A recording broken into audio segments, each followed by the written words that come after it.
My friend and I were going to Massachusetts to visit a college campus together. We planned on staying in an Airbnb that was close to the college. Unfortunately, the Airbnb was about an hour and 40 minutes away from the airport. The only way we could get from one place to another was to take an Uber. I ordered the Uber, and it arrived in about 15 minutes.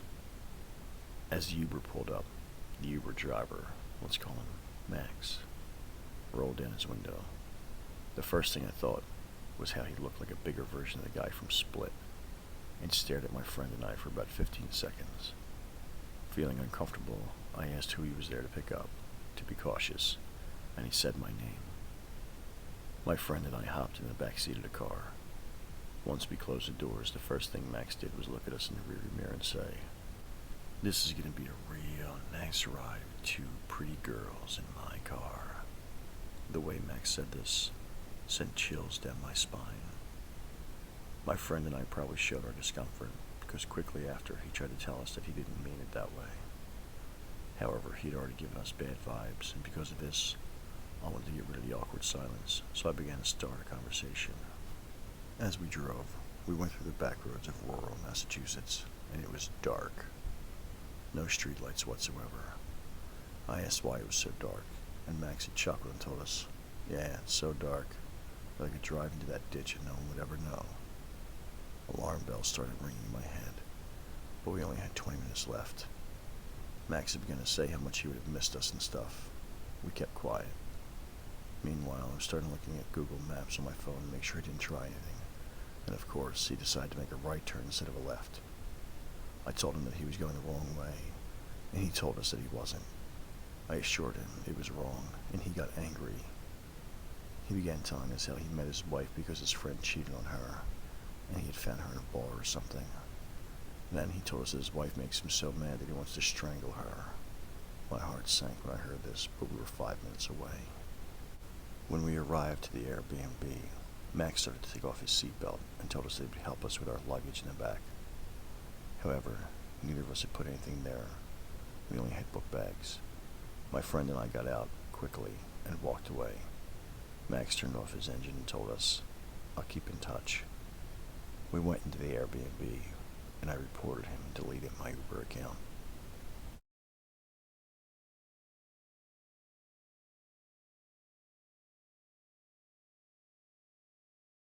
This happened to me a few years ago.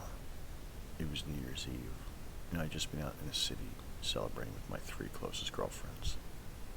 At the end of the evening, when we were all exhausted and ready for bed, one of our friends traveled to her house near the club, while the others made the hour-long trek back to our home suburb. There were 3 of us together, all females. The trip to our suburb typically involves a 45-minute-long bus trip, and then an Uber or taxi to our houses. I've lived in the area my entire life, and I'm very familiar with the most convenient way to get to my house. On this particular evening, we get off the bus, and I booked an Uber with my phone. It was around 4 a.m., so you can imagine our remote town had very little road traffic at this time. Our car pulls up at the bus stop, as this was the first car we had seen since arriving, and no one else was around except us. We assumed it was our ride, and got in. Our Uber driver was a Russian man with a very thick accent, although he didn't speak a lot. Immediately I noticed that he was taking us in the wrong direction in my house, but I figured it's fine. Sometimes GPS takes drivers on different routes. I brushed off the thought. Then, 10 minutes later, I get a text message that my Uber driver is arriving at my pickup destination. I looked at the driver beside me, angry that I was too tired or intoxicated to remember the text message you receive before your ride pulls up, but also terrified that I may have gotten my 2 best friends and myself into a vehicle with a man we didn't know at all. My actual Uber driver then tried to call me, presumably to find out where we were, but I ignored the call, not wanting to alert the man who had actually picked us up. At that point, I still hadn't said anything to my best friends, but I asked the driver if he will stop at a service station so I can grab a quick drink of water before we continue the journey, because I felt sick. He questioned me. We aren't far from your destination now, but I insisted, so he agreed. When we arrived at the service station, I asked my friends to get out with me, desperately, and they obliged. I explained the situation to them, and we all agreed to tell the driver that we were going to walk to a friend's house nearby and not to worry about the rest of our trip. He seemed frustrated and insisted he take us, but we refused to get back in the car. We ended up getting a cab back home from there. So, Uber driver who may not have actually been an Uber driver. Let's not meet.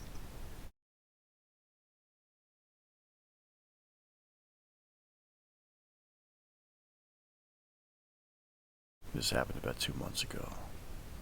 I was heading out to meet a guy for our first date and super excited about it. Since it was a first date, I was dressed a bit more provocatively than normal, but for me that just means a fitted, slightly low-cut shirt with black pants. Anyway, I requested the Uber, and when the car got there, I opened the back door to get into the back, which I almost always do. However, the driver insisted that I sit up front, even after I politely tried to decline. He put his hand out to stop me from getting into the back, and literally insisted that I sit up front. That was the first red flag. When I turned to sit down, I saw in my periphery that he had his hand on the seat, waiting for me to sit on it. I managed to sit as far away from him as possible to avoid it, and he withdrew his hand. I was pretty creeped out by this point, so I pulled out my phone and immediately started texting my cousin, telling her what had happened and to keep talking to me. He then started asking me questions, starting with where I was going. I told him I was on my way to a date and was really looking forward to it, thinking this would make him leave me alone. Nope. He looked me up and down and said, "Really? You're not married? When I saw you, I thought you were going out, and your husband and kids were staying home. Really specific, right?" I just said, no, not married, and no kids. That made him start in on me about how I should have children, and that children should be my first priority right now. I tried several times to get off the subject of the kids, and tried just ignoring him, but nothing worked. Finally, I told him that I wasn't able to have children, thinking that would shut him up. Again, no. That just prompted some extremely invasive questions about my health.